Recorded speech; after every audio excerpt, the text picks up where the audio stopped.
Globalism and One World Government. The Beatles, the wildly popular, and now legendary, singing group from the UK, in 1971 made the equally legendary song, Imagine. Lyrics. Imagine there's no heaven, it's easy if you try. No hell below us, above us only sky. Imagine all the people, living for today. Imagine there are no countries, it isn't hard to do. Nothing to kill or die for, and no religion, too. Imagine all the people, living life in peace. You may say that I'm a dreamer, but I'm not the only one. I hope someday you'll join us, and the world will be as one. Imagine no possessions, I wonder if you can. No need for greed or hunger, a brotherhood of man. Imagine all the people, sharing all the world. You may say that I'm a dreamer, but I'm not the only one. I hope someday you'll join us, and the world will live as one. Yes. Imagine. 4 teenagers, with barely a high school education, succeed in helping transform an entire generation, or 2, into thinking of the possibilities of there being no heaven and no hell, just living for the day, no countries, no nations, no religion, no God. The world is one. Life as atheists, globalists, socialists and as communists. The Beatles also popularized the song Come Together, and they are not alone. This has been in the imagination of people since ancient times. The Bible records that about 3,000 years ago, mankind made the first effort at a global community, in or around 900 BC. Now, technology has made it feasible, and it is happening, a real chance at a global community. One world community, and government, what is it? 1. Globalism. Publications like Wikipedia or The Economist deliberately confuse the term globalism and the aims of globalism by asserting there are various kinds of globalism. Disassembling the word into component parts and delving into fabricated systems. Merriam-Webster's definition is a close approximation, saying globalism is a national policy of treating the whole world as a proper sphere for political influence, similar to imperialism or internationalism. Socialists and communists say globalism is the key to worldwide prosperity. But the truth is that they know it is the key to controlling people under the dictatorial rule of godless communism. Read this introduction by the Commission for Global Governance. The task before UNESCO, said its first Director-General Julian Huxley in 1946, is the emergence of a single world culture by transferring full sovereignty from separate nations to a world organization. The New World Order will be a socialist, authoritarian global government and court with global rule of law and a one-world economy. The recommendations of the Commission on Global Governance, if implemented, will bring all the people of the world into a global neighborhood managed by a worldwide bureaucracy, under the direct authority of a minute handful of appointed individuals, and policed by thousands of individuals, paid by accredited NGOs, certified to support a belief system which contains ideas that are foreign to the American experience, and ignores other values and ideas that are precious to the American experience. 2. Agenda 21, what is it? Further evidence is found in Agenda 21 documents. Agenda 21 initially claimed to be a comprehensive plan of action to be taken globally, nationally and locally by organizations of the United Nations system, governments, and major groups in every area in which human impacts on the environment. Agenda 21, the Rio Declaration on Environment and Development, and the Statement of Principles for the Sustainable Management of Forests were adopted by more than 178 governments at the United Nations Conference on Environment and Development, UNST, held in Rio de Janeiro, Brazil, 3 to June 14, 1992. A link to this document can be found at Agency 21 Sustainable Development Documents. Although touted as a non-binding resolution, this UN agency formed the Commission on Sustainable Development, CSD, in December 1992 to ensure effective follow-up of UNST, to monitor and report on implementation of the agreements at the local, national, regional and international levels. It was agreed that a 5-year review of Earth Summit progress would be made in 1997 by the United Nations General Assembly meeting in special session. The full implementation of Agenda 21, the program for further implementation of Agenda 21 and the commitments to the Rio Principles, were strongly reaffirmed at the World Summit on Sustainable Development, WSSD, held in Johannesburg, South Africa from 26 August to September 4, 2002.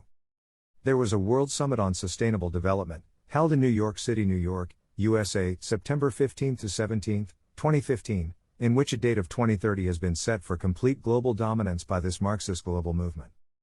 Finally, the next World Summit on Sustainable Development will be held on February 16 to 18, 2022. Agenda 21 has now become involved in 40 areas ranging from social and economic dimensions to poverty, consumption issues, health matters, deforestation, legal instruments and implementation, and everything in between, including the World Health Organization, which is closely allied to and aligned with the World Summit on Sustainable Development. The World Health Organization has revamped their website to conceal this fact. Their previous web address was https://www.who.int/wssd/n/, but when you click the link you will find they have concealed any mention of the WSSD. 3. The United States is a signatory country to Agenda 21. But adherents quickly remind us that because Agenda 21 is a legally non-binding statement of intent and not a treaty, the United States Senate did not hold a formal debate or vote on it. It is therefore not considered to be law under Article 6 of the United States Constitution, or say they say. However, President George H.W. Bush was one of the 178 heads of government who signed the final text of the agreement at the Earth Summit in 1992, and in the same year Representatives Nancy Pelosi, Eliot Engel and William Broomfield spoke in support of United States House of Representatives Concurrent Resolution 353, supporting implementation of Agenda 21 in the United States. Then President Bill Clinton signed a 1993 executive order, creating the President's Council on Sustainable Development, PCSD, is explicitly charged with recommending a national action plan for sustainable development to the President. So, bypassing Congress, Clinton made it law. The President's Council on Sustainable Development is composed of leaders from government and industry, as well as from environmental, labor and civil rights organizations. The President's Council on Sustainable Development submitted its report, Sustainable America, A New Consensus, to the President in early 1996. In the absence of a multi-sectoral consensus on how to achieve sustainable development in the United States, the President's Council on Sustainable Development was conceived to formulate recommendations for the implementation of Agenda 21. In the United States, over 528 American cities are members of Local Governments for Sustainability, or ICLEI, is an international Marxist and socialist-leaning sustainability organization that helps to implement the Agenda 21 and local Agenda 21 concepts across the world. The United States has nearly half of the ICLEI's global membership of 1,200 cities promoting sustainable development at a local level.